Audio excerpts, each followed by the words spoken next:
नमस्कार दोस्तों, स्वागत है आपका आपका अपना चैनल ओपी मौर्य सर। आप लोग आज देखें त्रिपदी व्यंजकों का गुणनखंड, ठीक ना। इसको आपको समझाया जाएगा। आप लोग पहले जानिए कि त्रिपदी व्यंजक क्या होता है, ठीक ना। तो यदि जो है a x square plus b x plus c के रूप में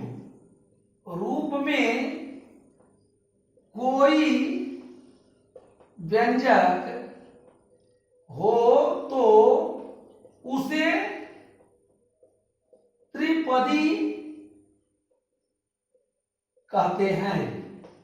यह गुणनखंड का सबसे महत्वपूर्ण गुणनखंड होता है। ये मतलब जो है बहुत ही महत्वपूर्ण है। जैसे मान लीजिए एक्स स्क्वायर ऋण 7x और धन 12 है। इसको तोड़ लेंगे कैसे, एक्स स्क्वायर इसको इस रूप में करेंगे तो धन ऋण 7x और धन 12 है। ये इसी के रूप का हो गया, ax स्क्वायर प्लस bx और प्लस c के रूप में हो गया। तो इस रूप से अगर कोई भी व्यंजक है, जैसे 5x स्क्वायर धन 8x धन 3, यह भी त्रिपदी व्यंजक है जिसमें 3 पद है और एक पद x स्क्वायर का है और एक पद एक घात का है, मतलब ये 2 घात का हो और एक घात हो और अचर पद हो। तो इसको हम क्या कहते हैं, त्रिपदी व्यंजक कहते हैं। त्रिपदी व्यंजक कहते हैं। इसका गुणनखंड कैसे किया जाता है, तो ये मध्य पद को बांटा जाता है। मध्य पद को क्या किया जाता है, बांटा जाता है। कैसे बांटा जाता है उसको समझिए आप लोग। इसमें जो है ये ए और ये सी, ए और ये सी का ऐसा गुणनखंड करते हैं, ए गुणे सी ऐसा गुणनखंड करते हैं कि वह जो है बीच वाले पद का यक्ष के गुणांक के बराबर, ये बी के बराबर होना चाहिए।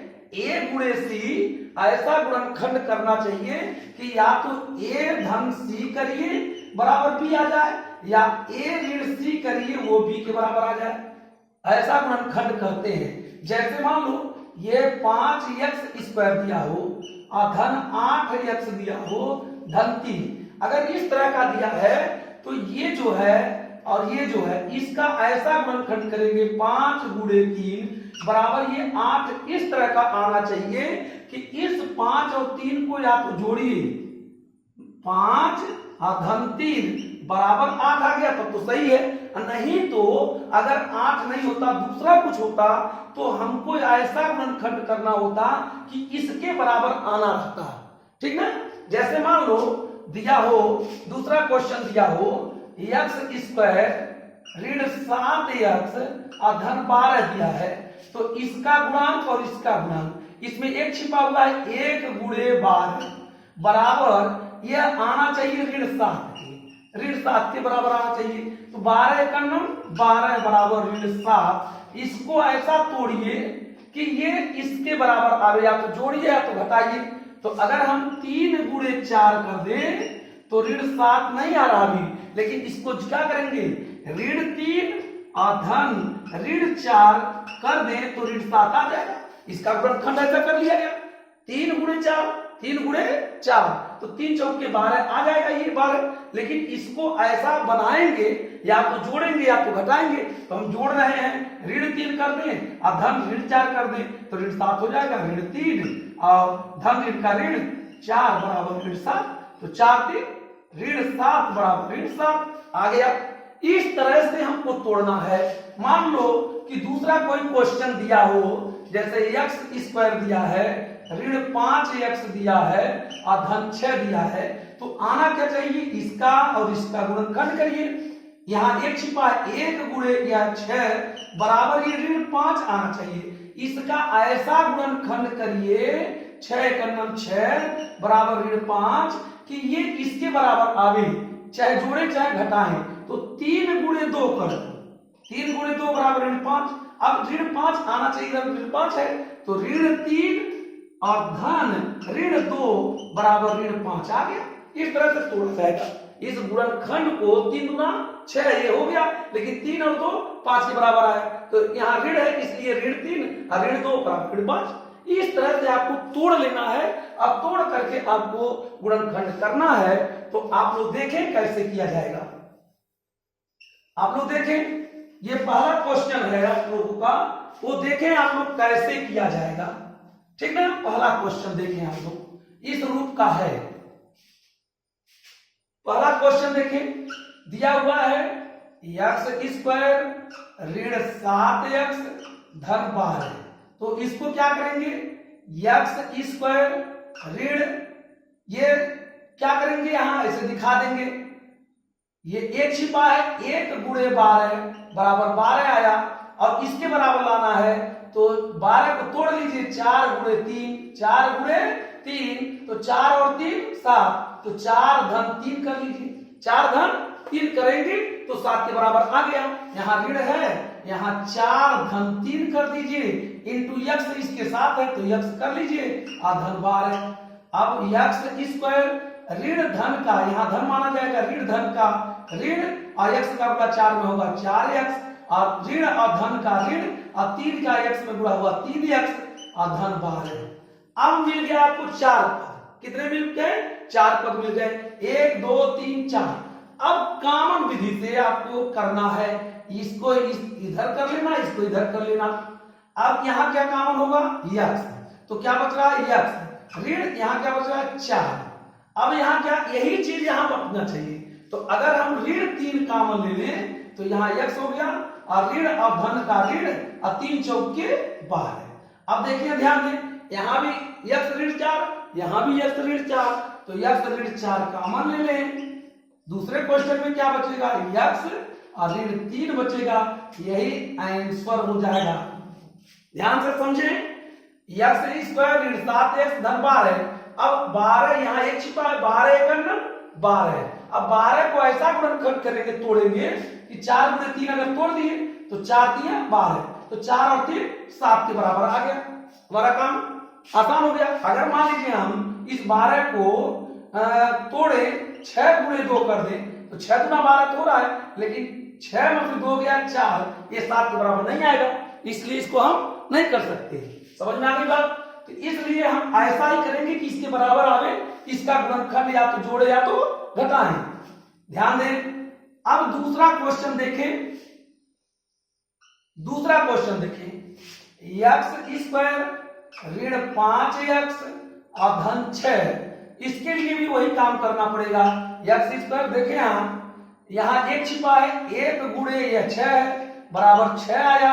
अब 6 को तोड़िए ऐसा कि उसको ऐसा गुणनखंड के रूप में तोड़िए कि या उसका जोड़िए या तो घटाइए, तो 5 के बराबर आना चाहिए, तो 3 गुणे 2 कर दीजिए, 3 गुणे 2, तो 3 दूना 6 तो आ गया, लेकिन 3 और धन 2 कर दीजिए तो 5 के बराबर आ जा रहा है, तो हम यही चीज लिख देंगे, ऋण यहाँ 3 धन 2 इंटू x धन 6, फिर क्या करेंगे, x स्क्वायर ऋण का गुणा होगा तो ऋण 3x, और ऋण और धन का ऋण, x का गुणा 2 में होगा 2x, ठीक है 2x।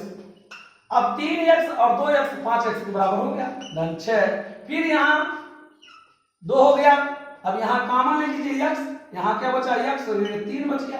अब यहाँ ऋण 2 कॉमन ले लीजिए तो क्या बचा, यहाँ x, और क्या बचेगा, ध्यान दीजिए, यहाँ ऋण 2 कॉमन लिया गया तो यहाँ x तो बच गया, लेकिन ऋण और धन का ऋण और 2 दिया 6, ध्यान दें। अब x ऋण 3 और x ऋण 3 दोनों जगह है, तो x ऋण 3 इधर कर लीजिए और x ऋण 2 यहाँ कर लीजिए, यही आपका आंसर हो गया। ये क्या हो गया, आंसर हो गया। इस तरह से आपको तोड़ना है और बनाना है। तीसरा क्वेश्चन देखें, दिया हुआ है 5x स्क्वायर ऋण 8 धन 8x और धन 3, इसका गुणनखंड करना है, तो आपको कैसे करना, ध्यान दें। अब 5 भी क्या है यहाँ, तो 5 गुणे यहाँ 3 दिया है, 3 बराबर 5 दिया 15 आया। अब इस 15 को ऐसा तोड़ेंगे कि 8 के बराबर होना चाहिए, तो 5 और 3 8 के बराबर आ गया, 5 धन 3 कर दीजिए तो 8 के बराबर आ गया, इसलिए यही आपको कर लेना है। अब यहाँ 5x स्क्वायर धन क्या करना है 5 धन 3 इंटू यक्स, यक्स के साथ 8 के साथ यक्स का गुणा है, इसलिए यहां क्या करेंगे 5 धन 3 इंटू यक्स और धन 3 करेंगे। अब फिर 5x² धन 5 यक्स का गुणा 5 में होगा तो 5x, यक्स का गुणा 3 में होगा तो धन 3x और धन 3। अब यहाँ का कॉमन लेंगे, यहाँ भी देखो 2 पद इधर 2 पद इधर, 4 पद हो गए। तो यहाँ पे 5 यहाँ भी है 5 यहाँ भी है, x यहाँ भी है x यहाँ भी है, तो 5x कॉमन हो जाएगा तो x बचेगा, यहाँ एक x बचेगा, 5 निकल गया x निकल गया तो केवल x बचेगा। और धन यहाँ क्या बचेगा पूरा 5x निकल गया तो इसका गुणांक बचेगा, क्या बचेगा इसका गुणांक बचेगा, यहाँ केवल 1 बचेगा क्योंकि 5x का गुणा 1 में करेंगे तो 5x हो गया। अब यही चीज यहाँ बचना चाहिए, तो धन यहाँ देखो 3 यहाँ भी है 3 यहाँ भी है, 3 निकाल लो बस आसान हो गया यक्स और 3 एकम धन 3, तो यहाँ से 3 निकल गया यहाँ 1 बचा।